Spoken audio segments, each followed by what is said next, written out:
Okay દીકરાઓ, હવે જે આપણે ચર્ચા કરવાના છીએ કેલ્વિન ચક્ર, C3 ચક્ર.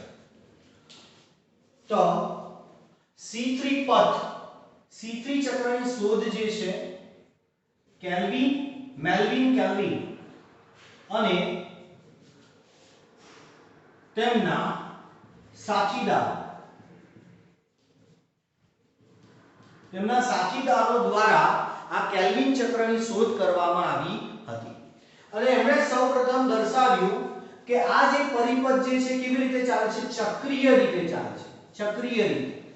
ચક્રીય રીતે ચાલે છે અને એક પછી એક ગ્લુકોઝનું નિર્માણ સતત થતું રહે છે. તો તેમણે એવી રજૂઆત કરી કે મોટેભાગની બધી જ વનસ્પતિની અંદર પ્રકાશ સંશ્લેષણની પ્રક્રિયા થાય તે દરમિયાન આ રીતે ચક્રીય પરિપથ દ્વારા ગ્લુકોઝનું નિર્માણ થાય. તો આપણે અગાઉના વિડિયોમાં જે જોઈ ગયા તે પ્રમાણે કે પ્રકાશ સંશ્લેષણમાં બે પ્રક્રિયા થાય, પ્રકાશ પ્રક્રિયા અને અંધકાર પ્રક્રિયા. પ્રકાશ પ્રક્રિયાની આપણે ચર્ચા કરી ગયા. અહીં જે હવે આપણે ચર્ચા કરવાના છે કઈ અંધકાર પ્રક્રિયાની. તો આ જે છે આ કેલ્વિન ચક્રનું બીજું નામ જે છે અંધકાર પ્રક્રિયા અથવા એને કહેવાય જૈવ સંશ્લેષણ તબક્કા તરીકે પણ તેને ઓળખવામાં આવે અને એને C3 પથ કે C3 ચક્ર તરીકે પણ ઓળખવામાં આવે છે. તો કેલ્વિન ચક્રની અંદર જે છે મુખ્યત્વે ત્રણ તબક્કામાં પ્રક્રિયા થાય છે. ત્રણ તબક્કામાં પહેલો તબક્કો જે છે કાર્બોક્સિલેશન. પ્રથમ તબક્કો એટલે કાર્બોક્સિલેશન. હવે કાર્બોક્સિલેશન તબક્કાની અંદર શું થશે કે પ્રથમ જે 5 કાર્બન યુક્ત RUBP રિબ્યુલોઝ 1,5 બાયફોસ્ફેટ RUBP 5 કેટલા કાર્બન ધરાવે 5 કાર્બન કે 5 કાર્બન ધરાવતો RUBP રિબ્યુલોઝ 1,5 બાયફોસ્ફેટ અને તેની સાથે એટલે અહીં જે દાખલ થશે CO2 plus H2O CO2 plus H2O અને આ ફર્સ્ટ સ્ટેપ છે, પહેલો તબક્કો એટલે એને કહેવાશે કાર્બોક્સિલેશન. એને કહેવાશે કાર્બોક્સિલેશન કે કાર્બોક્સિલેશન તબક્કો. ફર્સ્ટ સ્ટેપ કે કાર્બોક્સિલેશન તબક્કાની અંદર જે છે RUBP સાથે CO2 જોડાય અને CO2 જોડાઈને પ્રથમ જે નિર્માણ પામે 2X બે અણુ શેના બને PGA ફોસ્ફોગ્લિસરિક એસિડ 3 કાર્બન યુક્ત ફોસ્ફોગ્લિસરિક એસિડના બે અણુઓનું નિર્માણ થાય. અને આ પ્રક્રિયા માટે જે જવાબદાર ઉત્સેચક જે છે એને કહેવાશે RUBP. ઉત્સેચક કયો RUBP કાર્બોક્સિલેઝ જે કાર્બોક્સિલેશનની પ્રક્રિયા કરે છે. આ ઉપરાંત આ ઉત્સેચક કાર્બોક્સિલેશન ની જોડે જોડે ઓક્સિજનેશનની પ્રક્રિયા કરવાની પણ ક્ષમતા ધરાવે છે. એટલે આ ઉત્સેચકનું જે નામ છે રૂબિસ્કો. રૂબિસ્કો એટલે રિબ્યુલોઝ બાયફોસ્ફેટ કાર્બોક્સિલેઝ અને ઓક્સિજનેઝ. કારણ કે કાર્બોક્સિલેશનની પ્રક્રિયા પણ કરી શકે અને ઓક્સિજનની હાજરીમાં ઓક્સિજનેશનની પણ પ્રક્રિયા કરી શકે. પણ એ મુખ્ય પ્રક્રિયા એની કઈ છે કાર્બોક્સિલેશન. તો આ ફર્સ્ટ સ્ટેપ કે કાર્બોક્સિલેશનની અંદર જે છે રિબ્યુલોઝ 1,5 બાયફોસ્ફેટ જે 5 કાર્બન યુક્ત શર્કરા છે જે અગાઉથી તે હરિત કણના આધારકમાં હશે. એટલે કેલ્વિન ચક્રની પ્રક્રિયા ક્યાં થાય તો કેલ્વિન ચક્રની પ્રક્રિયા જે છે હરિત કણનો જે આધારકનો ભાગ અથવા તો સ્ટ્રોમાના ભાગની અંદર આ પ્રક્રિયા થાય છે. અને ફર્સ્ટ સ્ટેપ જે કે કાર્બોક્સિલેશન કે 5 કાર્બન યુક્ત RUBP જે CO2 સાથે જોડાય રૂબિસ્કો ઉત્સેચકની મદદથી અને કાર્બોક્સિલેશન દ્વારા 3 કાર્બન યુક્ત ફોસ્ફોગ્લિસરિક એસિડના બે અણુઓનું નિર્માણ કરે. ત્યારબાદ જે છે નેક્સ્ટ નંબર 2 બીજો તબક્કો એટલે કયો રિડક્શન. બીજો તબક્કો એટલે રિડક્શન તબક્કો. અને આ રિડક્શન ની અંદર જે છે, હવે આ જે છે ફોસ્ફોગ્લિસરિક એસિડ, આ ફોસ્ફોગ્લિસરિક એસિડ નું રૂપાંતર રિડક્શન ની ક્રિયા દ્વારા 3 કાર્બન યુક્ત શર્કરા G3P એટલે અહીંયા લખી શકાય ટ્રાયોસ ફોસ્ફેટ. શેમાં થાય? ટ્રાયોસ ફોસ્ફેટ ની અંદર થાય. તો ટ્રાયોસ ફોસ્ફેટ જે છે, જેમ કે એનું નામ જો આપણે લઈએ તો PGAL ફોસ્ફોગ્લિસરાલ્ડિહાઇડ और G3P ગ્લિસરાલ્ડિહાઇડ 3 ફોસ્ફેટ અથવા એને કહેવાય ફોસ્ફોગ્લિસરાલ્ડિહાઇડ નું નિર્માણ થાય. ત્યારબાદ જે છે આ ટ્રાયોસ ફોસ્ફેટ જે છે એ શેમાં એન્ટર થશે? તો ગ્લુકોઝ નું, એ પછી શેનું નિર્માણ કરે? ગ્લુકોઝ નું રૂપાંતર ત્યારબાદ થાય સુક્રોઝમાં, અને સુક્રોઝ જે છે આ બધા અણુઓ જોડાઈને એનું રૂપાંતર સ્ટાર્ચમાં પણ થાય, અને પછી વનસ્પતિ સ્ટાર્ચ સ્વરૂપે ખોરાકનો સંગ્રહ કરે. ત્યારબાદ બીજા તબક્કા દરમિયાન જે છે આ રિડક્શન તબક્કાની અંદર 2 ATP ના અણુ વપરાય, એટલે 2 ATP નું રૂપાંતર થાય twice ADP plus twice phosphate.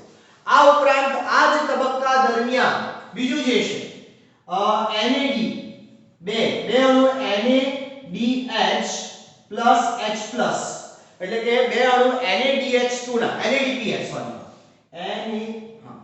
લખવામાં ભૂલ છે, NADPH plus H plus, એટલે બે અણુ NADPH plus H plus ના વપરાશે, અને બીજું શું મળશે આપણને?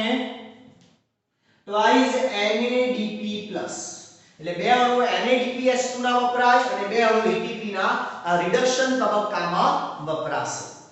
ત્યારબાદ જે છે હવે ત્રીજો તબક્કો એટલે કે પુનઃનિર્માણ તબક્કો. તો નંબર 3 ત્રીજો તબક્કો એટલે કયો? પુનઃનિર્માણ. નંબર 3 પુનઃનિર્માણ તબક્કો. આ પુનઃનિર્માણ તબક્કાની અંદર પુનઃ 5 કાર્બન યુક્ત RUBP નિર્માણ થશે, અને આ પ્રક્રિયા દરમિયાન પણ એક ATP નો અણુ વપરાશે, એટલે ATP નો અણુ વપરાય અને ADP plus ફોસ્ફેટ આયનનું નિર્માણ થાય, એટલે એક ATP વપરાશે. હવે આ ચક્ર સતત ચાલ્યા કરવું હોય કે સતત આ જ રીતે ચાલતું રહે અને વારે ગ્લુકોઝ બનતો રહે, તેના માટે આ ચક્ર સતત ફરતું રહેવું જોઈએ. તો અહીં જે છે જ્યારે 5 કાર્બન યુક્ત RUBP સાથે એક CO2 જોડાય શું બનાવે? 3 કાર્બનિક ફોસ્ફોગ્લિસરિક એસિડ ના 2 અણુ બનાવે. રિડક્શન થાય ત્યારે ટ્રાયોસ ફોસ્ફેટ બને, અને એ પણ કેટલા? 2 બનશે, એટલે 2x ટ્રાયોસ ફોસ્ફેટ. એમાંથી એટલે 2x ટ્રાયોસ ફોસ્ફેટ 3 કાર્બન છે, તે એક ટ્રાયોસ ફોસ્ફેટ ના 3 કાર્બન, બીજા ટ્રાયોસ ફોસ્ફેટ ના 3 કાર્બન, ટોટલ 6 કાર્બન. એમાંથી એક જ કાર્બનનો અણુ ગ્લુકોઝના નિર્માણમાં જાય, બાકીના 5 કાર્બનના અણુઓ શું કરશે? પુનઃનિર્માણ દ્વારા RUBP બનાવે, એટલે RUBP બનશે ને પુનઃ. ફરી પાછો RUBP CO2 સાથે જોડાય, ફરી પાછું આ ચક્ર ચાલે, ફરી પાછો એક કાર્બન ગ્લુકોઝના નિર્માણમાં જાય. એટલે કહેવાનો અર્થ એટલો છે કે એક ગ્લુકોઝના સંશ્લેષણ માટે આ ચક્ર કેટલી વાર ફરવું જોઈએ? 6 વાર. કેટલી વાર?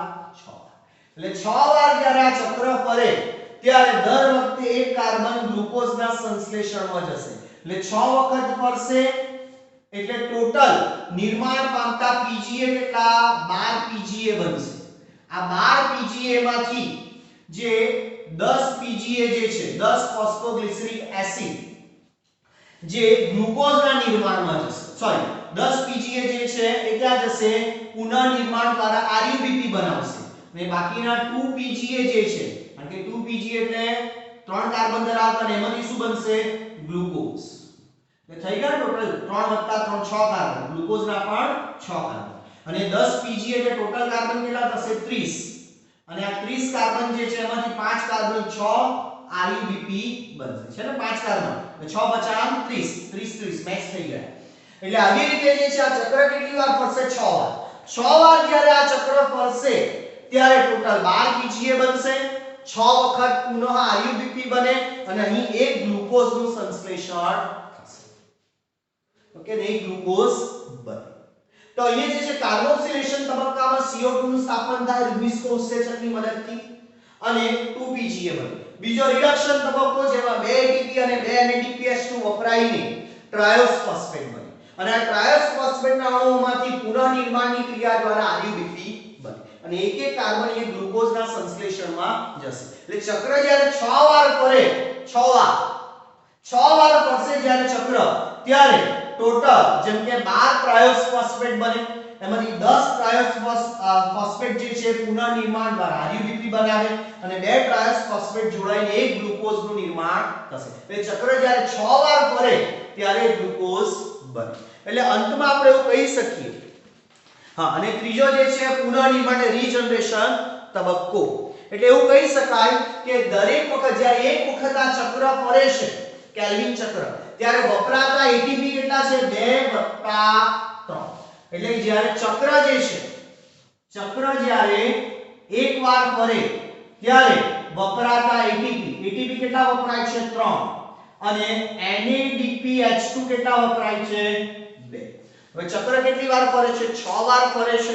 એટલે 6 વાર જ્યારે ચક્ર ફરશે ત્યારે પ્રક્રિયાની અંદર દાખલ થતા પ્રક્રિયક અને નિપજ કયા મળે છે તે આપણે જોઈશું. કે અંદર પ્રક્રિયક જે દાખલ થાય છે, પ્રક્રિયક અને નિપજ. તો પ્રક્રિયક જે છે કયા આવશે? 6 CO2, એક પછી એક 6 વાર ફરે, દરેક વખતે કાર્બન ડાયોક્સાઇડ દાખલ થાય છે 6 CO2. અને નિપજ સ્વરૂપે આપણને શું મળે છે? એક ગ્લુકોઝ મળે છે. તેવી જ રીતે હજી જે આ પ્રક્રિયા 6 વાર ફરશે, એક વાર ફરે એટલે 3 ATP, 6 વાર ફરે એટલે 3 * 6 કેટલા? 18 ATP. અને NADPH2 2 * 6 12. એટલે ATP કેટલા આવશે? 18 ATP જે છે દાખલ થશે અને મળશે શું? 18 ADP પ્લસ ફોસ્ફેટ આયન. એવી જ રીતે 12 શું દાખલ થાય? NADPH. અને મળશે શું? 12 NADP પ્લસ, કે આપણે NADPH2 પણ કહી શકીએ. અને 12 NADP પ્લસ આપણને મળે નિપજ તરીકે. એટલે નિપજ તરીકે મેઈન શું મળ્યું? એક ગ્લુકોઝ મળશે. એટલે એક ગ્લુકોઝનું સંશ્લેષણ જ્યારે થાય ત્યારે કેલ્વિન ચક્રમાં વપરાતા ATP, આ પ્રકાશ પ્રક્રિયાની નિપજ, કેટલા ATP વપરાય? 18. અને કેટલા NADPH વપરાય? 12. એટલે તમને MCQ જે પૂછાય એવી રીતે પૂછાય. MCQ કેવી રીતે પૂછાય અહીંયા? કે ધારો કે 2 ગ્લુકોઝનું નિર્માણ કરવું હોય તો કેલ્વિન ચક્રમાં વપરાતા ATP અને NADPH કેટલા? તો કેટલા આવશે? સીધા ડબલ થઈ જશે. કે 2 ગ્લુકોઝના સંશ્લેષણ માટે વપરાતા ATP કેટલા? ATP કેટલા વપરાશે? એક ગ્લુકોઝ માટે 18, 2 માટે 36. અને NADPH કેટલા વપરાશે? તો 24. કેટલા? 24. એટલે એવી રીતે પણ તમને એક MCQ પૂછી શકાય. અને જે બીજા મેં કીધા છે MCQ, અહીંયા એક MCQ અહીંયા પણ કરાવ્યું કે એક ગ્લુકોઝના સંશ્લેષણમાં કેટલા PGA વપરાશે? તો 2 PGA ગ્લુકોઝ, અને બાકીના 10 PGA ક્યાં જાય? 6 RuBP ના નિર્માણમાં જશે. ઓકે, તો આજે આપણે ચર્ચા કરી ગયા કેલ્વિન ચક્રની. અને પછીના વિડિયોમાં આપણે વાત કરવાના છીએ C4 પરિપથ, C4 ચક્રની વાત કરશું. હા, બીજું અને કેમ C3 ચક્ર કહેવાય એ તમને ખ્યાલ આવ્યો હશે કે આને કેમ C3 ચક્ર કેમ કહેવાય છે? એનું કારણ તો C3 ચક્ર એટલા માટે કહેવાય છે કારણ કે આ પ્રક્રિયા દરમિયાન નિર્માણ પામતી પ્રથમ નિપજ કઈ છે? 3 કાર્બનયુક્ત ફોસ્ફોગ્લિસરિક એસિડ છે. એટલા માટે એને C3 ચક્ર તરીકે ઓળખવામાં આવે. બીજું એનું નામ જે છે મેલ્વિન કેલ્વિને શોધ કરેલી, એટલે એને કેલ્વિન ચક્ર તરીકે ઓળખવામાં આવે. બીજું, આ પ્રક્રિયાને પ્રકાશની જરૂરિયાત નથી એટલે એને અંધકાર તબક્કા તરીકે પણ ઓળખવામાં આવે. અને ચોથું કે આ પ્રક્રિયા દરમિયાન કાર્બન ડાયોક્સાઇડના અણુઓ જોડાઈને 6 કાર્બનયુક્ત જટિલ અણુ બને છે. એટલા માટે એને જૈવ સંશ્લેષણ તબક્કા તરીકે પણ ઓળખવામાં આવે. ઓકે દીકરાઓ, આજે આપણે ચર્ચા કરી ગયા કેલ્વિન ચક્ર.